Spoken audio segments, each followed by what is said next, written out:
This is Principles of fMRI. In this module, we're going to talk about the spatial and temporal resolution of BOLD. This is a plot of both the spatial and temporal resolution across different neuroimaging techniques. On the x-axis, we see the log time ranging from milliseconds to days.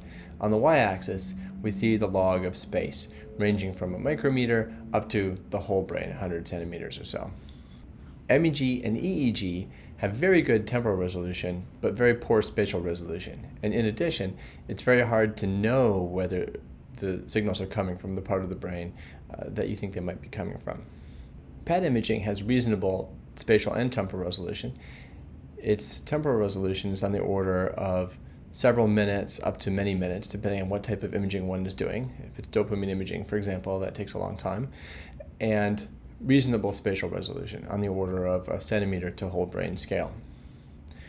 Among fMRI techniques, arterial spin labeling, or ASL fMRI, can be quite good in terms of temporal stability. So it can permit one to assess conditions that are different across broad timescales. So for example, you can scan somebody with a finger tapping task, scan them again a month later, and compare the activation. BOLD fMRI is in the middle of all these different techniques, and it has spatial resolution on the order of whole brain down to, as we'll see, below a millimeter, and temporal resolution usually considered to be on the order of several seconds up to longer periods of seconds or a minute or two. And as we'll see, we can push that forward as well with new techniques. This is a picture of those human neuroimaging techniques in a broader context that includes other kinds of recording in animals and humans, including optical imaging in humans and animals, single unit recording, electrophysiology, and other techniques as well. And as we can see, this plot shows both the spatial and temporal resolution along with the popularity of those techniques. And as you can see from this, fMRI and PET are the most popular techniques so far in humans. So let's consider which types of information are actually contained at which different spatial scales. What do we need to measure to extract information from the brain? And first, let's consider the spatial scale of large-scale networks. So large-scale networks occupy patterns across the brain, across multiple systems of the brain, down to about a centimeter or a little more, give or take. And those are reflected in, for example, different functional connectivity across large-scale networks. That's evident in recent papers from many groups. The brain also contains many functional maps. They're everywhere in the brain, and they are at both broad and fine spatial scales.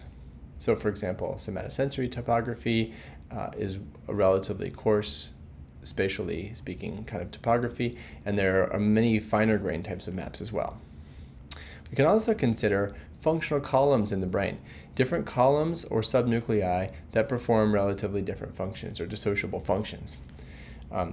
We'll discuss several examples of those, and those often occur at a finer grained spatial scale, somewhere less than a centimeter on the order of several millimeters down to sub-millimeter resolution.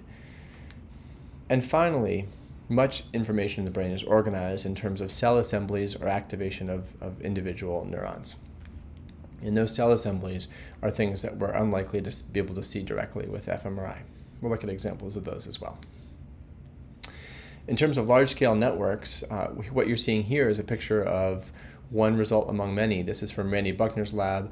They looked at functional connectivity across 1,000 human brains and grouped the brains into these broad functional networks. That's what you're seeing here. There's many other examples. We used these recently to look at the distribution of emotional patterns across many different brain systems, and we used the Buckner et al. Network maps to do that. If we look at functional maps, in particular somatosensory maps, this is one example of many kinds of maps. We see on the left side, we see a human fMRI mapping of somatosensory cortex across different parts of the body, face, fingers, legs, etc. And on the right, a human optical imaging map of similar things. These are different digits in this case. So it shows you that at this relatively broad spatial scale, there's quite a bit of specific information. Moving to moving to maps, another kind of map is it's at a much finer spatial scale. So this is a map collected using optical imaging in monkeys from Wang et al. And what you're seeing here is different patches of the monkey cortex that respond to different head orientations, human or monkey, and the whole map is laid out within a couple of millimeters of brain tissue. So that would fit within one voxel in a standard imaging experiment. If we move to functional columns, one example is the functional organization of the PAG, or periaqueductal gray, in the midbrain. Stimulation of different PAG columns evokes different kinds of emotional and motivated behaviors, fight or flight, or a hypo-responsive sort of learned helplessness type of state, among others.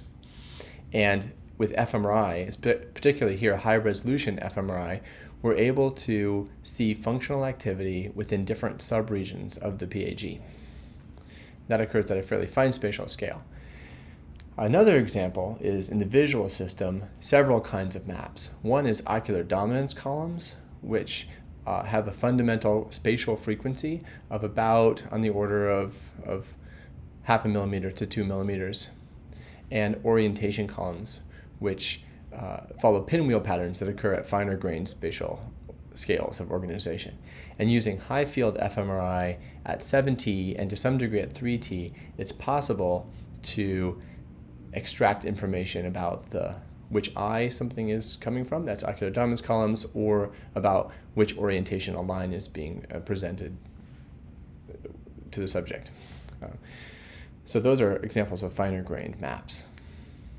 And finally, this example comes not from human fMRI, but from two-photon imaging in rats, in this case in the primary visual cortex, which is a technique that allows single-cell resolution of fields of many, many neurons. And it's one of a very promising family of techniques being developed in the neurosciences. Among others are calcium imaging and light sheet microscopy. And here what you can see is intermixed cell assemblies of cells that respond to different orientations. So this is a challenge to see with human fMRI.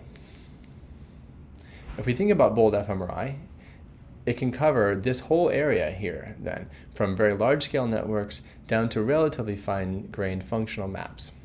So in principle, it's possible to capture many kinds of information, and pushing the lower limits of spatial and temporal resolution is an emerging and an ongoing frontier.